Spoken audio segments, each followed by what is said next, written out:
This is a fictional mindbender. I just got through watching The Three-Body Problem, and it was an excellent series with great acting all around. While the story changed somewhat from the books, it does focus around the lives of four friends who are caught up in the drama of an oncoming intergalactic invasion set to arrive 400 years in the future. And of the friends, the one I notice who gets the most flack is the character of Auggie.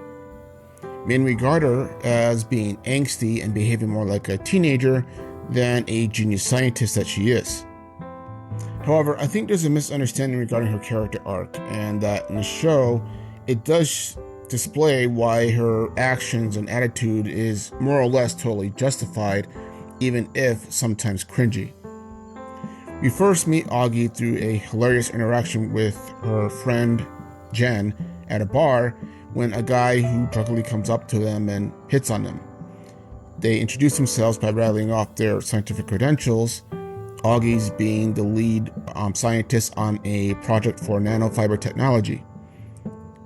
She is on the verge of a major scientific breakthrough regarding the nanofibers that basically cut through anything, even diamond. But before the final demonstration starts on the next day, she starts seeing a countdown ticking down that only she can see for some reason. This starts to drive her crazy, even snapping at her friends because, again, they can't see what's going on. They just know that she's more or less more stressed out than usual. But then she is then more or less encouraged, or warned if you will, that the countdown will stop if she stops the project. And also too, to again look up at the sky at a certain time because, quote, the stars will blink at her, unquote. So right from the beginning, the scientist is under a tremendous amount of stress that is testing her sanity with a countdown that has no explanation but only she can see and won't leave her alone, and her friends not understanding what she's going through between the stress of the job and this countdown's going on in her head, along with the fact that there are scientists and other geniuses who are basically offing themselves for unknown reasons. So the next day, she on the eve of her final demonstration, and a successful demonstration at that, achieving her final scientific breakthrough, she cuts the project, stops it right there and then, dead in its tracks. And as soon as she does that, the countdown stops. Now understand that Auggie had spent the last 7 years for the sake of her scientific baby, and now she's forced to throw it all away along with any future career because of the bad reputation she's going to receive for stopping a successful project that is a massive scientific breakthrough. What's more, that even after she finds out about the alien invasion, she is brought into a secret operation later on to then weaponize her baby to eviscerate a ship called the Judgment Day, which is manned by a secret cult of collaborators with the alien invasion. Auggie is already second-guessing the morality of killing hundreds of people that she's never met. Never mind the fact that it's going to be a brutal death on top of that. Even if the adults of the crew were all traitors that helped the aliens orchestrate the insanity and assassinations of her fellow colleagues in various scientific fields. The scene is out of a horror movie and has her nanofibers basically slicing through the multi-tonnage ship and every living thing on it like a cheese through a cheese grate. And this event leaves Auggie understandably traumatized. Not only that, it is also this event that is the turning point and the main reason for her erratic behavior, more so even than the countdown that was popping up in her head. Auggie is told by several people, including some friends and associates of her friends, that the reason for all of this is that humanity is at a state of war, and that justified any action taken for their survival. And while this is true, Auggie is not a killer, and that's the key thing to understand about this person and her character. She's a scientific genius and considered such a threat that she was targeted by the aliens for either ending her project or ending her life. This is all true. Yet, it's not in her nature to kill others, particularly those she barely even knows, let alone children.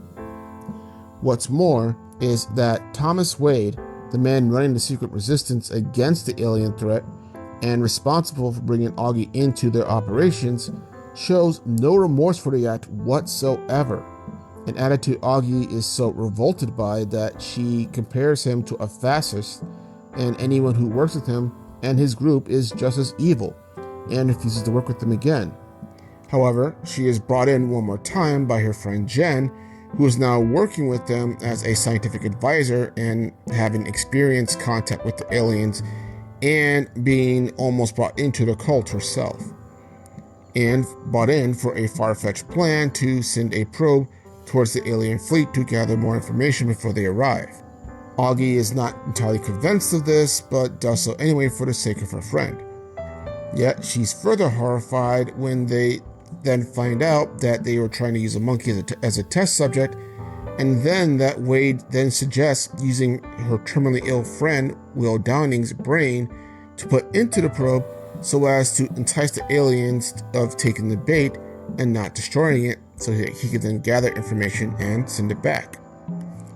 This is the last straw for Auggie, and she quits again, but this time going even further to cut all ties by not only leaving the group and her friends in the process of that, but opening up her nanotechnology to the public and outsmarting her corporate sponsors so that they cannot feasibly sue everyone who tries to access it. And she does all this before up and leaving the country. Her hope being that her invention will be used for more peaceful means from now on. After that, she leaves the country without telling her friends even a goodbye. We catch up with Auggie one more time halfway across the world when one of her other friends, Saul, tries to reach out to her at the encouragement of Jen, who hints that Auggie had feelings for him. However, when Auggie gets his call, again halfway across the world, she doesn't answer. Seemingly, I think, trying to put as much distance between herself of the inevitable invasion threat as much as possible. So basically, the reason why Auggie seems to be all over the place more or less is because she's a traumatized individual with PTSD because of what happened with the Judgment Day, as well as seeing other people use her invention for means that she had no intention of making it for in the first place, and extremely violent ones at that.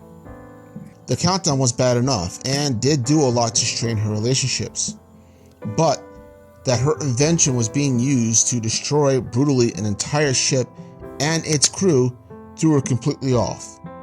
It was so bad that she was shrieking herself to bed and crying in the middle of the night. It's a good thing she didn't find out what happened with the probe with Will's brain in it. She is a woman basically trying to desperately hold herself together, going to the most distant places to put her inventions to good use like she had originally wanted.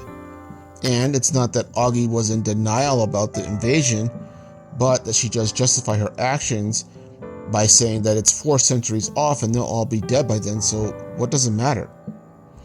I think, though, that it's more about that she can't handle being close to anything about the oncoming invasion, whether it's 400 years off or not, because of the part that she has played in it already. In this regard, she actually bears more in common with the show antagonist, Yi Wen-ji, because she too was embittered by her human experience to such a degree that she goes to extreme actions to deal with it, which in her case was to bring the aliens to Earth. All that being said, Auggie isn't a soldier or a killer. She's a scientist and only concerned about the here and now, because anything regarding the future only is going to group her in with the monsters that humanity is quickly becoming in order to survive. But having said that, what do you think? Did you like the 3-body problem? Was Auggie your favorite character? And if not, were there other characters who were your favorite? Let me know in the comments below, but this is the Fictional Mindbender. You guys have a good day.